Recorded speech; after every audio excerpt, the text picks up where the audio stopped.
UCA Board of Trustees. There's a lot going on here at the UCA, and there are many places to find information. So check out the order of service. I got one right here. There's some out front. There's the weekly announcements that I'm doing right now, the bulletin outside, and social media, or our own website. If you're new, you may fill out and return a blue card in the seat pocket near you or in front of you to be added to our email list and Realm, the online extension of our community. It's kind of like our own little social media page. So some specific things that are coming up today. Today is January 26th. Right after service at 12 p.m., right here in the sanctuary, we will be having our Good Trouble team meeting. This is renamed from the Social Justice Committee. Also at 1 p.m. to 3 p.m., we're having the Board of Trustees meeting. So if you want to get a check on what the church is doing and the decisions that they're making, and you want to be a part of that conversation, come on out, hear what we have to say, add your opinion. Friday, January 31st, 6 to 9:30 p.m. is the Cool Cats Kids Night In. The Kids Night is intentionally scheduled to allow parents time to attend the jazz concert conveniently at 7:30 right here with Ed Fuca. He will be replacing Tim Sanders, who previously scheduled for this date, unfortunately, but I'm glad that we have someone filling in. And finally, the next day, February 1st at 1 p.m. is the Reverend Dr. Martin Luther King Jr. Parade. This was rescheduled, so please come on out, join us. It won't be raining this time. Thank you, guys. Also, if there's any other brief announcements anyone wants to make, any church-related events we missed, which folks would like to share, please come and do that now. Forever hold your peace. All right. We hope you'll linger with us after the worship service for conversation, coffee, and fellowship, either on Zoom or if you're with us in person in our common room. Worship will begin shortly. Thank you guys so much.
Welcome to the Unitarian Universalist Church of Augusta.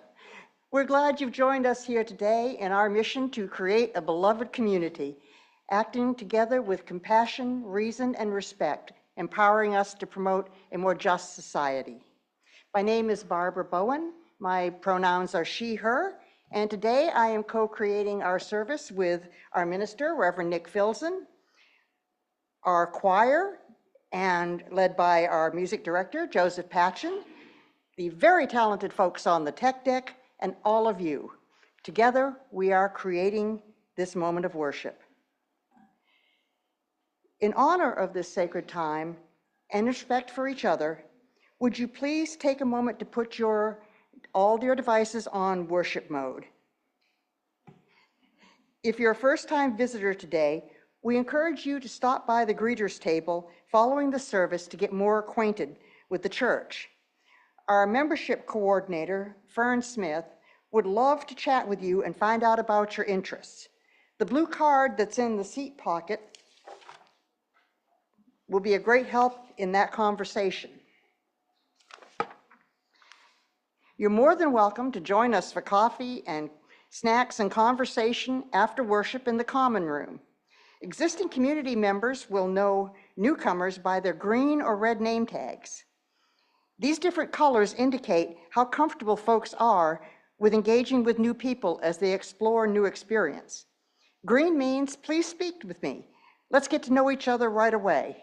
Red means you can say hi, but I would prefer to get to know folks more slowly over time. And for those of you on Zoom, please consider staying online after the service to chat and connect with each other.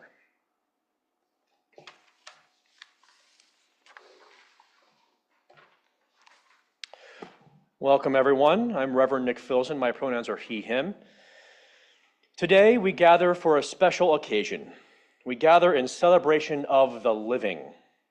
Today, we gather to remember, to honor and celebrate our dear kin before they return to the great and mysterious cosmos from which they came.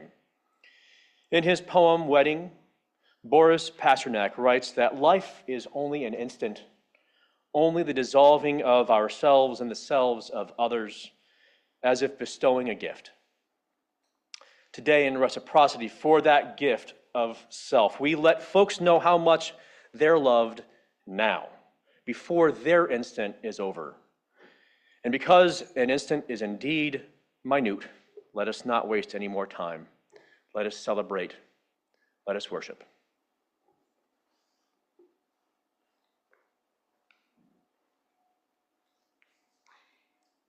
Our chalice lighting today is from the memorial chalice lighting by Mikowitz, thank you.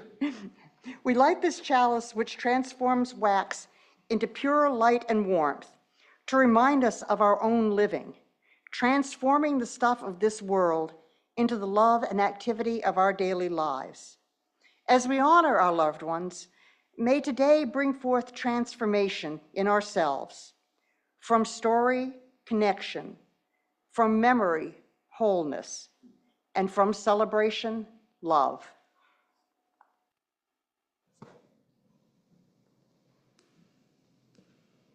Would you rise in body or spirit for our opening hymn, number 319, The Earthborn Children of the Star.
we're moving things around a bit for our unique service of love and story. Chris, would you be willing to turn up the volume in here just a little bit on the pulpit?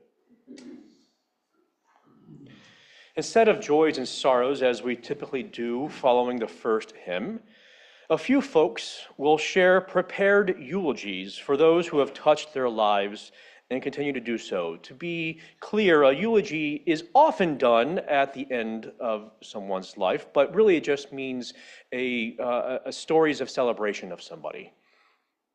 Later, we will have a chance for folks who haven't prepared eulogies to come up and share fond memories or at least names of the folks they care about, which will take the place of joys and sorrows today. Because it was David Profrock's idea to do this, I am going to invite Vicky to come up and do our first one for David. Come on up.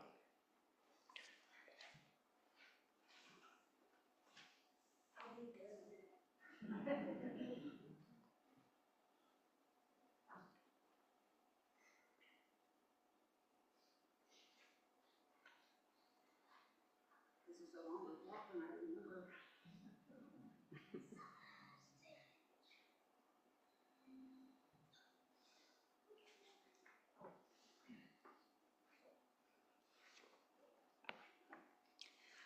Hi to everybody. It's nice to see some familiar faces here. A whole lot of people I haven't met yet, but hope to do that soon. Can y'all hear me? Okay. David and I moved to Augusta in 1972 and joined the church a couple of weeks after that. So we're among the elders of the church. We hit and miss, and for the last few years we haven't hit very much, but it's a wonderful place for our family.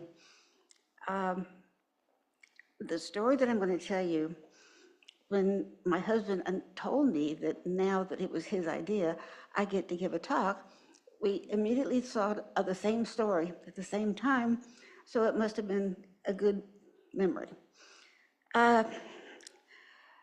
We have always loved to travel, both in the country and across the pond and most any place. And we also always love to go back roads, stay off the highway, can't see anything, go to the back roads and see the beauty. And so that's what we've always done. And it's almost always worked out really well.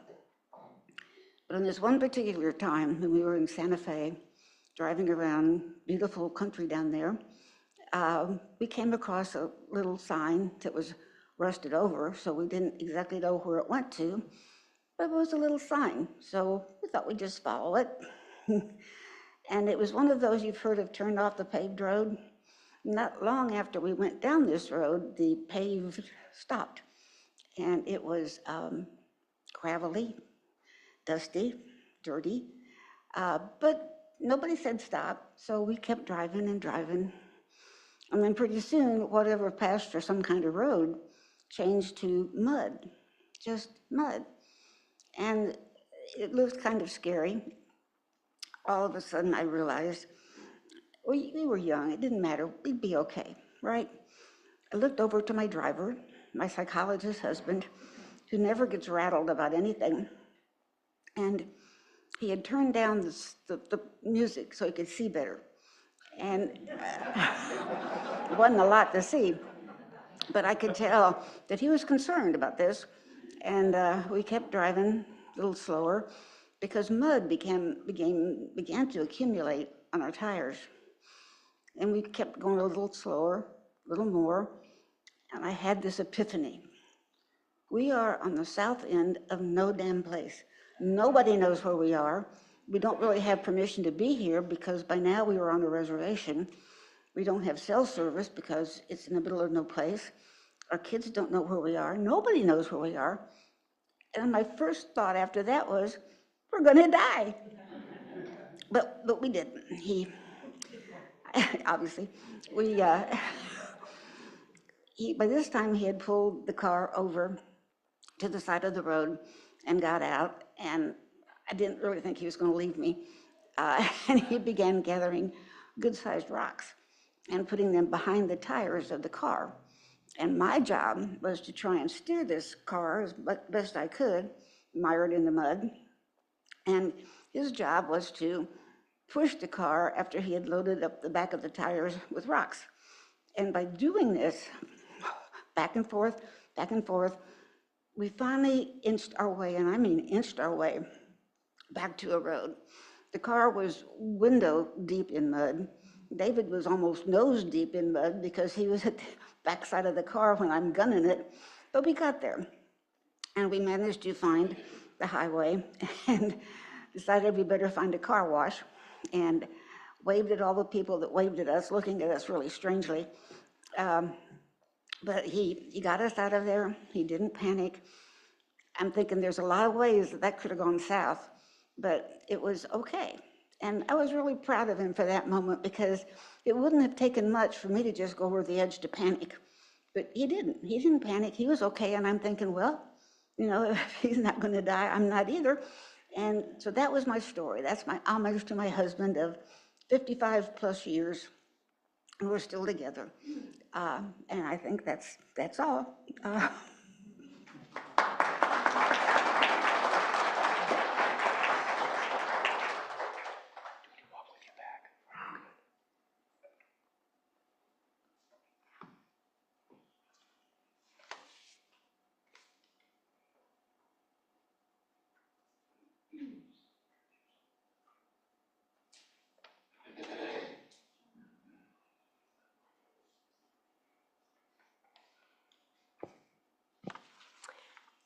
I'm Lynn Dennison, and most people know Liz Goodson as the cookie lady who makes the finest chocolate chip cookies known to humankind.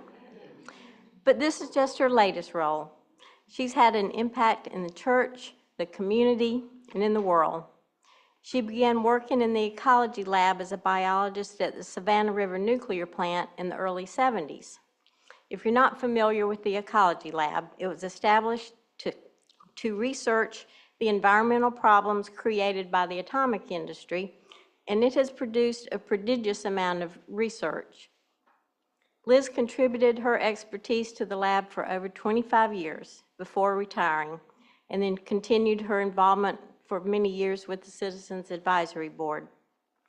Liz joined this church in 1975.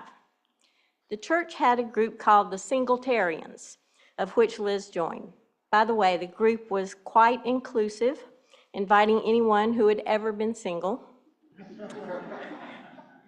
There she got to know a very special man with a poet's heart, Hoyt Goodson, and they soon married. Mindful of her concerns for the environment, she and Hoyt built an earth-sheltered home on a beautiful piece of property south of Augusta.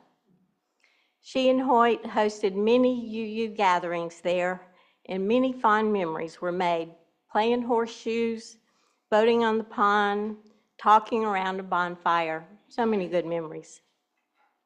Pictures of some of those times can be found in our 50th anniversary scrapbook. She and Hoyt were active in many areas of the church, including committee work, fundraising, social gatherings, leading service. They were also early supporters of the mountain, the beautiful UU Camp and Conference Center up in the Highlands, North Carolina. We all grieved with Liz when Hoyt died in 2002. Liz continued to be active in the church. She served on many committees and on the board, including as president. She's provided decades of love and service to this community, and those are just a few of my memories with Liz.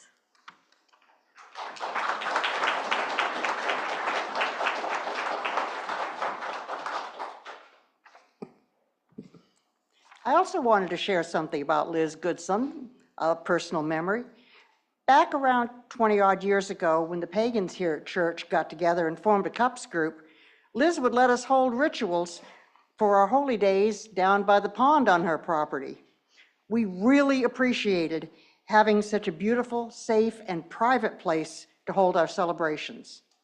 We knew that some members of the church back then were a bit less than totally comfortable with paganism, so it meant a lot to us that she welcomed us and trusted us, even though she didn't follow our path herself. I think I'm the only member of that group still here today, but I want Liz to know that her kindness and acceptance hasn't been forgotten. And I'm sure that the others who were here back then, wherever they are now, still remember those events as well. For this and all her other acts of generosity and service, she is a blessing and a treasure to this community. And definitely, let's not forget those chocolate chip cookies.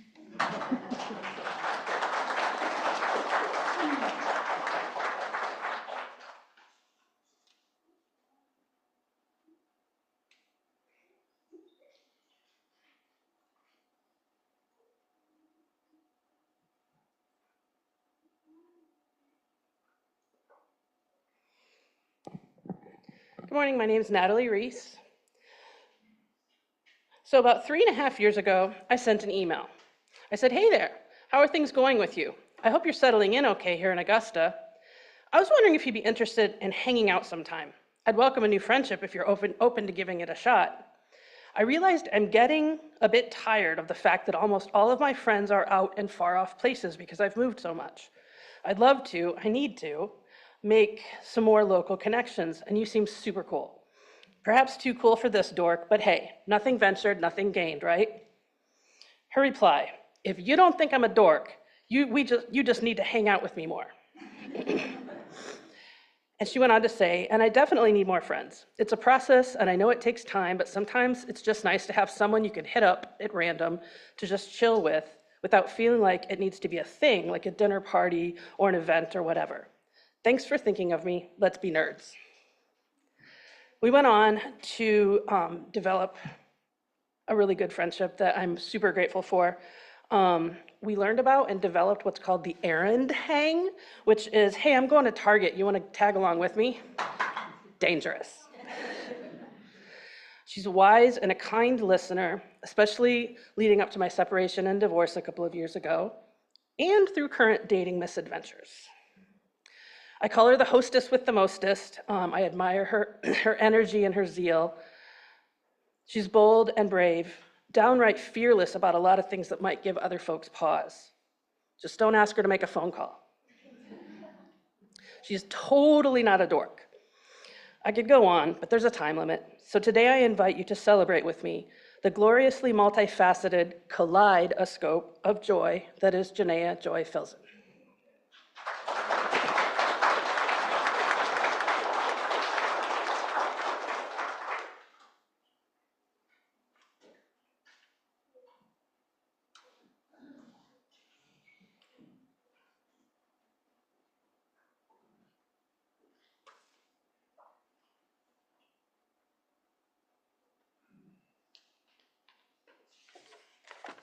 Good morning.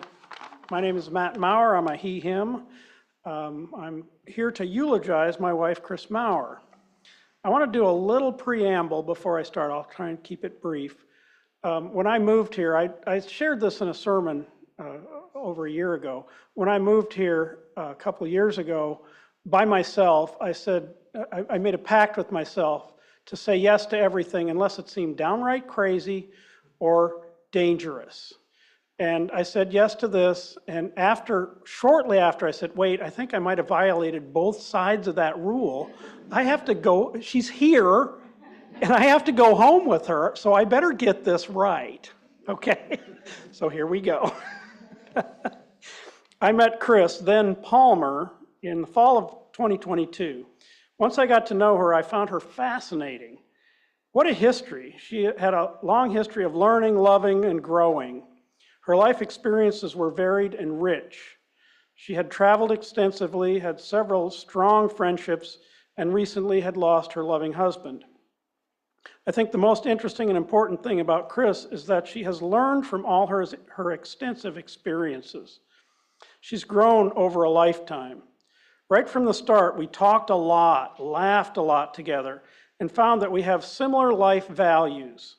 Sometimes we even rail back and forth together, especially over current politics, things like that. After our friendship started to grow into something more, I really hoped she might find me a suitable partner. I've learned a thing or two in my lifetime too, so rather than having a lot of angst over that, I just asked her. that question, if I might be a suitable partner. And she said yes. That started something. And eventually, as our friendship grew, I asked her to marry me. And again, she said yes. I'm pretty lucky, aren't I? We've been married now for a bit over a year, and I would be an obvious liar if I said every day has been like heaven. That's not real life. I believe in telling as much truth as I can muster, and here it is. On our wedding day, the two of us agreed to take one another as works in progress. I know I am that. I think she would say the same. Oh, I meant to say, I think she would say the same about herself. Maybe you thought something else. Our life together has been as good as it gets. Not heaven every day, but good times most of the time and growth every day. I learn from her whenever I have an open enough mind to do so. I also learn by just being with her. She is a great example, a great listener, a great thinker, and she has no problem just saying what she thinks. I hope we have a long and happy life together in our golden years. I hope we continue to have fun together, do many puzzles together, travel a lot together, have many, many dinner parties with friends, play a lot of games together, relax together, work together, and dream together. However long we have, it's been happy, funny, fulfilling ride so far. Chris, let's keep going.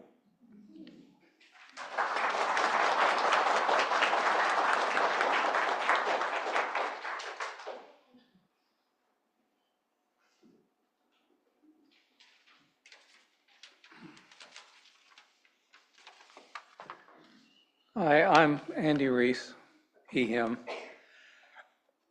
As the program says, I'm going to be talking about Don Hostetler. Alice and I joined the church about a month after after our first visit here in 1993. Of course, two of the first people we met were Don and Betty. We became active in the church fairly quickly, and Don became sort of a mentor to me. It wasn't overt, but he was there with a word or two appropriate to whatever the situation was, a little history, different perspective, perhaps a word of encouragement. Next, going to be talking about Don's activities in the church, and so I'm going to talk about the man that I know in other situations. I would add to what Don's going to say that he served as president of the Thomas Jefferson District of the UUA, which reached from Richmond, Virginia to Oak Ridge, Tennessee to Brunswick, Georgia. For years, he kept a membership, a record of the membership, budget, and minister of every church in the district. I would also mention that he and Betty were founding members of the Mountain. Given his influence on the church, it's easy to forget that he's been, that's only one part of his life. I want to spend a little time talking about the man I've come to know. For 20 years or so, Don and I have been active members of a men's discussion forum that met weekly before COVID and twice a month since then. Membership has varied over the years as people moved away, other demands on their time interfered, or some of them actually died on us. Almost all the presentations are from the members of the group, and Don has made either the most or second most presentations during his time. He's been the leader for the last 5 years. The range of interest and knowledge are astounding, as evidenced by his sermons here and his Thursday presentations at the forum. He loves classical music, particularly Mozart. He has a record of every piece that Mozart wrote. Before we hired Joe, Don chose and played the music for the church services. One of the most memorable presentations that he made at the forum, excuse me, that he made at the forum was on the music of Mozart. Other topics have included nuclear physics, the physics of baseball, and the Sherlock Holmes mysteries. He said one of the saddest days of his life was when he finished the collected works of Sherlock Holmes stories that his parents had given him for Christmas when he was a teenager. And he realized there would be no more. To sum up, intellectual, deep and wide curiosity, music lover, devoted to our church, religion, and devoted to his family are only some of his descriptors. I'm a better man for knowing him. Thank you.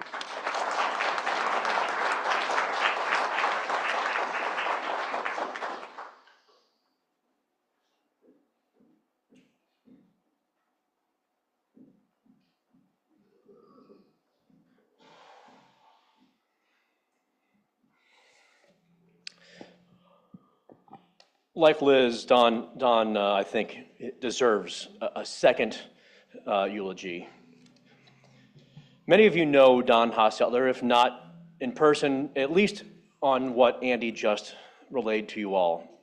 And if you don't know him, you can learn a lot about him simply by looking at the list of previous board members here at the UU Church of Augusta hanging on the wall in the hallway. He took on that responsibility 7 times between 1957 and 1991, 7 times. Though he wasn't a founding member of this church per se, he was here for the very first fellowship meeting in 1954, and he signed the book, becoming an official member shortly after, 1954. He has literally witnessed the entire history of this good faith community. A history that he worked closely with Len Dennison to document several years back. For those that know him, there's not a lot I can say that would be news to you. Don's personality is a well-known commodity. He can be melancholy. He can err toward pessimism. In the past, he's worn the label Mr. Negative, seemingly with pride. When I first arrived here, I got to know him fairly quickly because he would email me his opinions about all the things, often. That all said, getting to know him over the last 4-ish years, there are 2 qualities of Don Hostetler which, in my experience, dwarf all his other traits. He deeply, deeply values truth, and he deeply adores his dearly departed wife, Betty.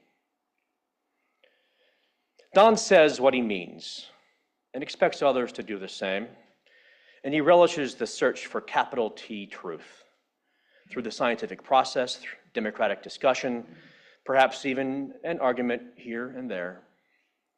For Don, truth is paramount, except maybe when compared to his love for Betty, his partner of nearly 80 years, who sadly died in November 2023. When I was meeting with Don and his kids following Betty's death, I learned about Don's romantic side, a side that deeply endeared me to him. Every single day, for years, perhaps even decades, Don would pick a fresh flower from their home garden and place it in a small vase on the dining room table as a gift to Betty. Every day. Every day. A practice he would continue throughout Betty's dementia descent. A trial throughout which Don took gentle care of her. For me, this is the epitome of a ritual of love. It's inspiring. I asked Janaea if she wanted me to do the same thing, and she said no.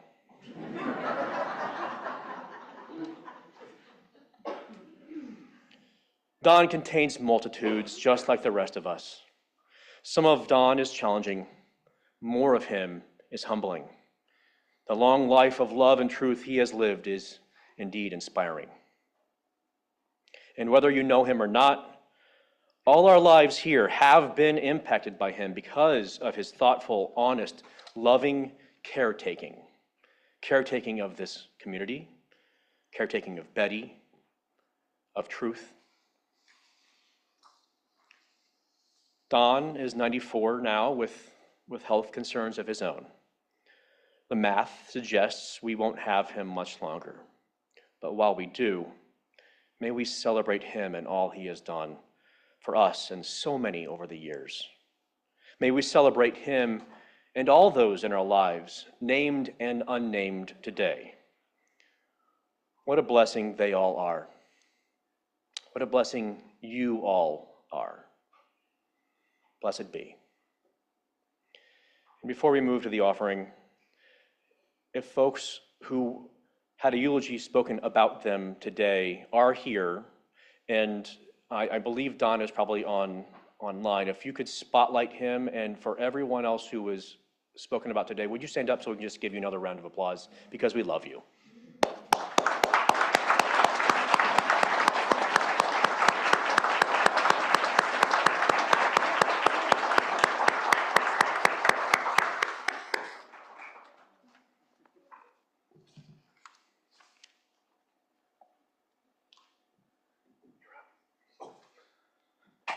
And let's sing our kids out to continue their faith formation.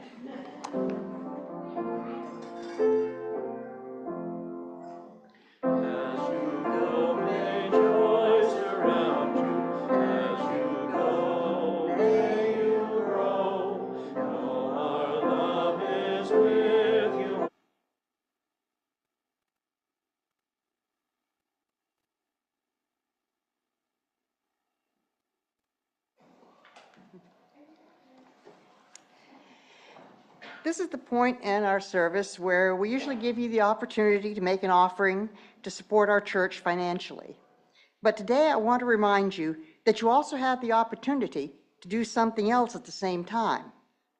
You can make your offering a gift of honor in the name of someone special, whether they are here with us or not. You can use the offering envelopes in the back of the seat pocket to indicate the person you want to honor, or giving by check, write gift of honor in the person's name at the bottom of the check. And if you're giving online, you can select that option as well. Your gift can be anonymous, but the recipients will be listed in the e-announcements and the monthly newsletter so that they and everyone else will know that they have made a difference in someone's life. And don't we all need to know that sometimes? As always, cash and checks are gratefully received, or you may use the text to give using the information about to appear on the screens.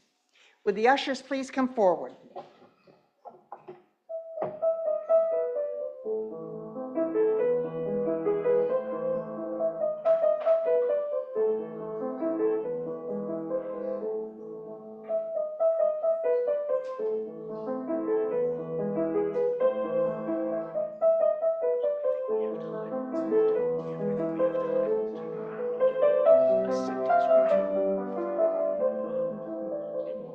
We'll see how that goes.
thank you all for your generosity.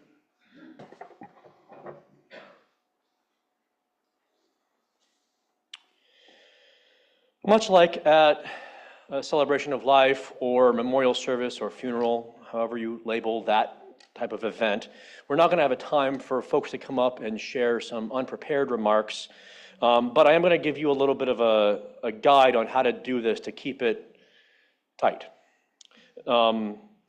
When you come up, I'm going to, in a moment, people can line up here to speak from here at the pulpit. I'd like you to share the name of a person that you want to recognize today, and then start a sentence that either begins with that time when, and then name a moment that is really important to you and them and as a memory, or their characteristics. Name some kind of characteristic of them that you think is really important and unique and cool about them. So basically a sentence or two after naming the person. So if folks would like to come up and do that, you can please join me here on my right, your left. And I'm gonna vamp until people come up. And people are making their way up here now, and I'm just gonna keep talking. Okay, go ahead, Chris. Hi, Chris Drescher, he, him pronouns. It's now left my mind what Nick told me to do to tell this story, because I was thinking about it before then. I want to recognize my wife, Abigail Drescher. A characteristic about her is her loyalty and determination. She is a year older than me, so when I graduated college, she graduated from her master's program. And the day she graduated, she moved to Mississippi with me. She had her master's degree, and yet her first 6 months of work history was volunteering at an organic farm, scooping poop at the Humane Society, and working as a photographer, a party pics girl at fraternity parties. And I assure you she had no interest in following me around while I got my PhD and my job, but she was interested in me, so she did it. She's eventually got a part-time job as an intern at the University of Mississippi, which turned into a career for the past 15 years in higher education. Unfortunately, yesterday, the educational technology company she's been working for closed. So for the first time, she is unemployed since then. And I just want to say, I owe you one, because you took care of me when I was a grad student making $5 grand a year. And you've earned the payback. Love you.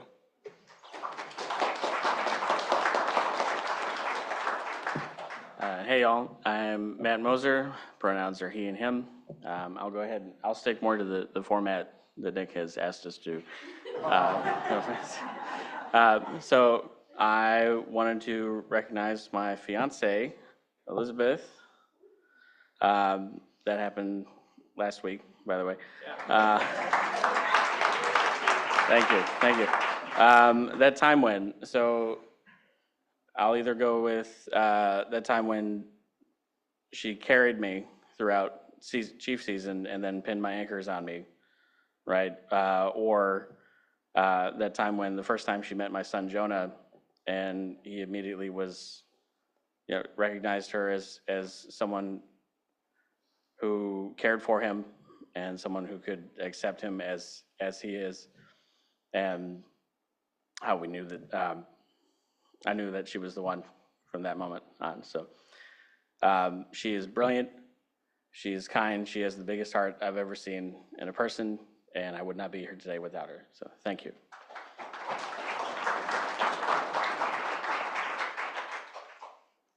Hi, I'm Chris Maurer, and I'd like to say something about Matt, who just said a wonderful thing about me.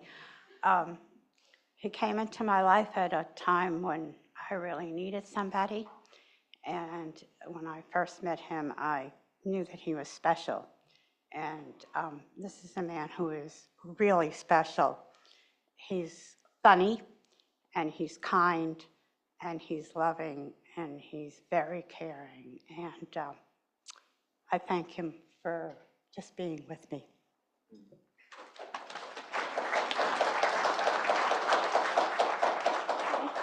I'm Dee Medley, she, her, and the person that I would love to honor, who is one of the people who really welcomed me to this church, is Margaret Tuck.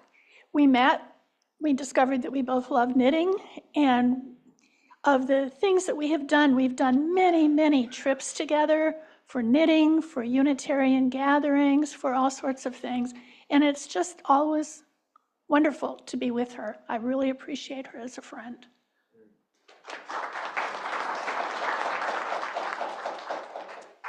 I'm Lena Bracci, and I'll be talking about someone that I realized I've been underappreciating, hearing all these beautiful things you guys are saying.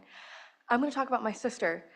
A lot of people say that is one of the most complex relationships a woman can have is with her sister, Lacey Bracci. She is my fiercest defender, and of course, the first one to tell me when I'm doing something wrong. When I first started dating, I told her who my new boyfriend was, and she immediately invited me to dinner, sat me down, and told me all the things she found out about him on Google and social media. And then she proceeded to ask me why. And then when I broke up with him, she said good riddance and told me to scream and cry and do what I needed to do, and she would be there. Then when I told her that I had a crush on a girl, she said, okay, and? Does she treat you right? Is she pretty? And then we had an amazing dinner together, the three of us. She is someone that is so passionate, and when you know her and when you love her, she is loud. And that carries through in her day-to-day, and it is getting so much clearer as we become closer. And after this service, I'm going to text her that I love her. Thank you. Hi, I'm Tim Hunter, he, him. I will be doing, not just because I want her to do me, but my daughter, Zaire. So I remember the first time I saw her, she was peeking at me while she was still working her way out of the process. So I am literally the first thing that she saw. We align in so many ways. I consider Zaire to be my intellectual equal. And that means a lot because I think that I'm a pretty smart guy. But she understands my puns. We like a lot of the same things. She's just as smart as me. She's like me in many, many ways, except for she doesn't like sports. But other than that, we like align in so many ways. So our dinners take forever and ever because inevitably at some point we start talking about the most random things and we make puns of them and we just like align in so many ways. So Zaire, I really, really appreciate you.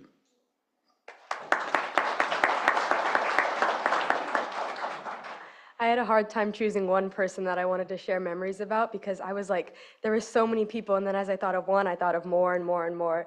But I eventually settled on, you were one of them, but I settled on Matthew. So I wanted to share my boyfriend, Matthew. That time when we were on a walk, and then it was a rough day for me. I don't really remember why. And then I was kind of out of it thinking, and he told me that he loved me, and me being out of it, I responded with the wise, profound words of, yes, okay. And then I was like, because I think that was when my cat was, near her end, and I was really present, and he said that, and I didn't really realize what he said, and then I was like, oh my gosh, did I seriously just say yes, okay? And then I think we kind of moved past it, and then I was like, oh my gosh, this is it. I just responded with yes, okay. And it wasn't it because he realized that, he recognized that I was not really in a great spot at the time, but he still said it, and I just think that's, I don't know, it means a lot to me that he was able to realize that, and then that he really sees like every single part of me. He knows that I love him, and he knows that I care about him, and he's really been with me for like every single major event that's happened in this past year and a half, like, and a lot has happened in this past year and a half. And he's just really been there for me for all of it, and I really appreciate that for him.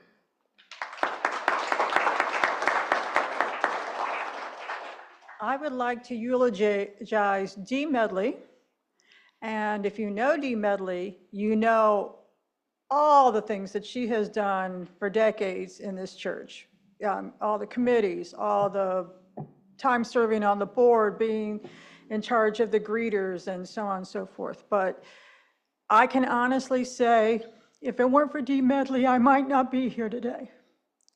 She has been a ride or die through countless, not by fault of me, crises, deaths of family members, missing child who has mental health issues, who went into crisis during COVID, things that have happened where malicious gossip was being spread about me, and being by my side and not putting up with that behavior. And if you know her, you know why I'm eulogizing her. She's just a very compassionate person who's probably mad at me right now for, you look at her, she is, for eulogizing her. But she knows it's true. And she is also the most anti-racist, the most love everyone and accept them as they are, and the most honest, because when I'm in the wrong, she will very diplomatically let me know I'm in the wrong without being cruel. And you just don't find that in most people. So I'm glad you're still here with us for you to hear it.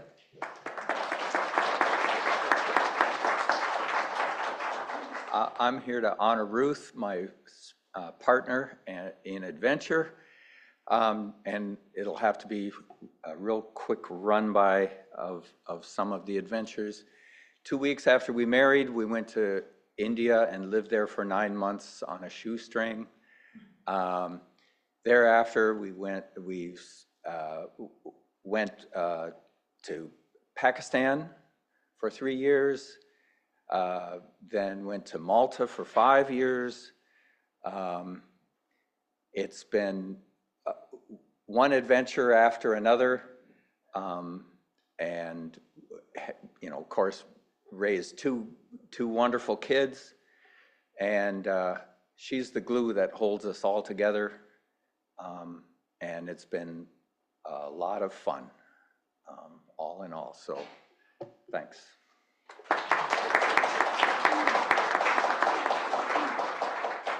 Hello, I'm Annie, she, her. Mine is actually a group of people, Joe Paget and the wonderful people in our choir, who I just want to say for that time when they made it possible for me to enjoy music in a church again. Thank you, guys.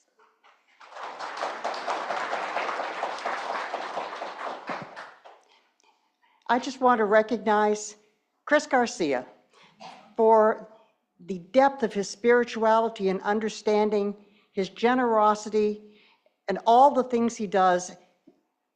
He's been an amazing person for me to know since I've been a member of this church. And if you don't know him, take the time to get to. You'll definitely appreciate him.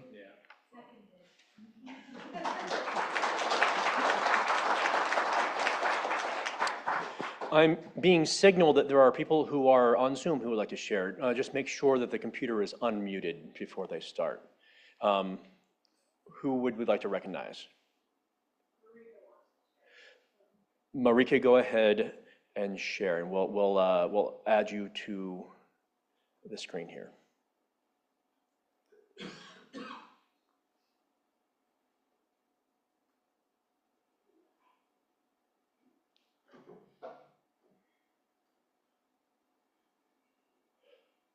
Marika, go ahead.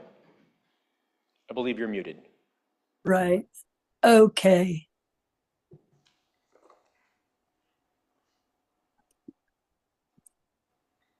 I think I'm ready to go. Okay. The person I'm going to celebrate is my younger brother. His name is Paul Jan Horsting. The event is I gave birth to my son, February 1977. By 9 months after that, I had another gestation. By 9 months after that, I fell into my first deep major depressive disorder. I was the mother of a young babe for the first time. I was up for a 5-year up or out promotion at work. And the committee was saying, we're not sure where you're going with your career.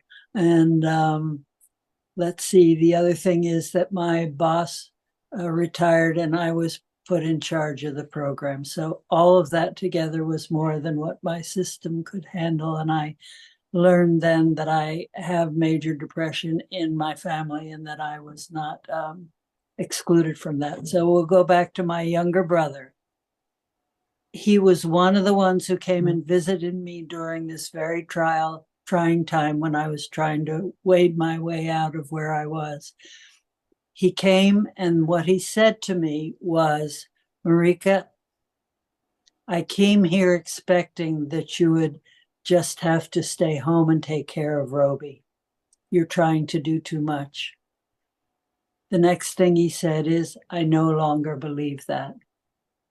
And those were the words. He didn't say what I should try and do and what was this and that. He just said, I no longer believe that. And I saw it as a truth, and it gave me the strength to work my way into being a young, happy mother and a career in biochemical research. So his words were ones that just went into my being and gave me direction, and they were out of his love for me. The second thing about Paul Jan Horsting was after in April, his wife passed away from cancer. He took care of a beautiful memorial service for her, and then when things died down, he came and stayed with me for a week. We didn't talk about much. It was just our presence with one another, sharing, just being together. And at a certain point, we talked about the fact that when he goes back, he may be a little bit lonely. And he said, no, yeah, but we have each other. So that was just another word. I have a picture of him. I don't know if I can show it. I will just try. This is my brother and me. With clothes on that my mother, I'm sure, made for us. I have another one that would show you him now, but he's a big Dutch man and quite handsome, I think. And I thank him for being my BFF forever.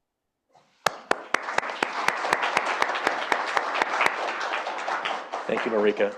Is there anybody else online who has their hands raised? Y'all, thank you all very much for sharing good memories, sharing your love, sharing your celebration.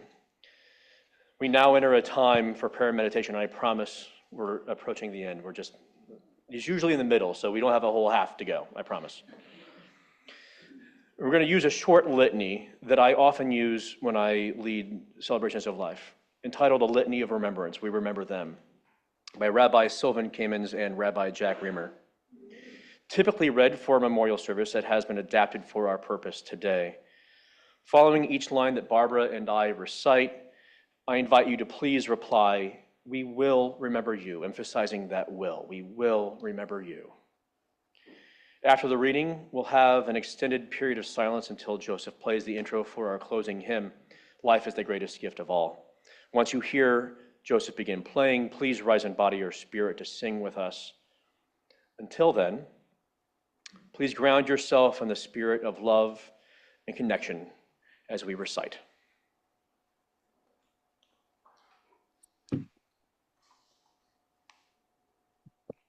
In the rising of the sun and in its going down, we will remember you.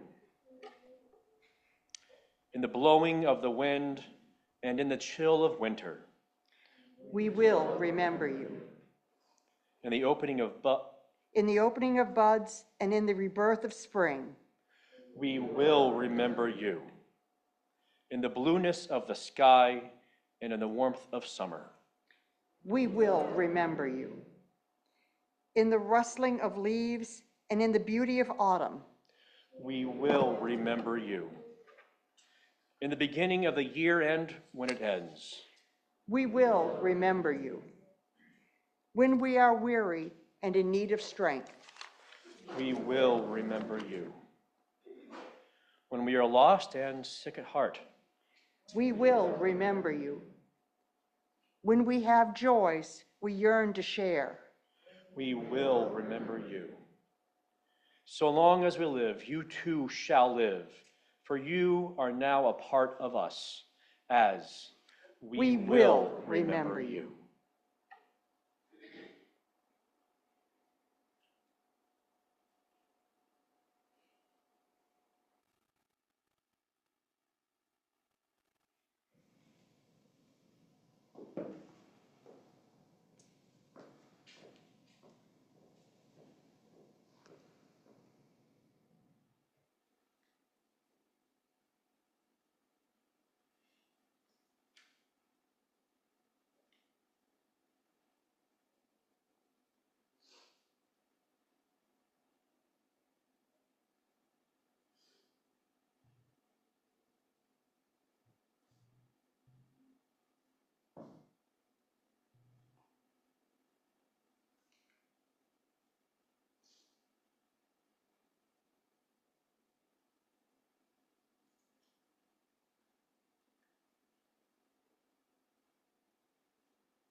Remain risen in body or spirit for our closing words. Before we say those, though, I do want to remind you that we do have a social justice team meeting that will meet here in about 10-ish minutes here in the sanctuary. I agree with Mary Oliver, who said,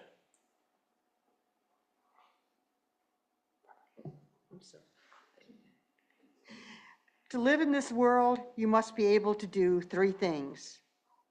To love what is mortal, to hold it against your bones, knowing your own life depends on it, and when the time comes to let it go, to let it go. Wise words. Yet, until it's time to let the mortal go, witness each other, celebrate each other, love each other as hard as you possibly can, because our lives indeed depend on it. Blessed be.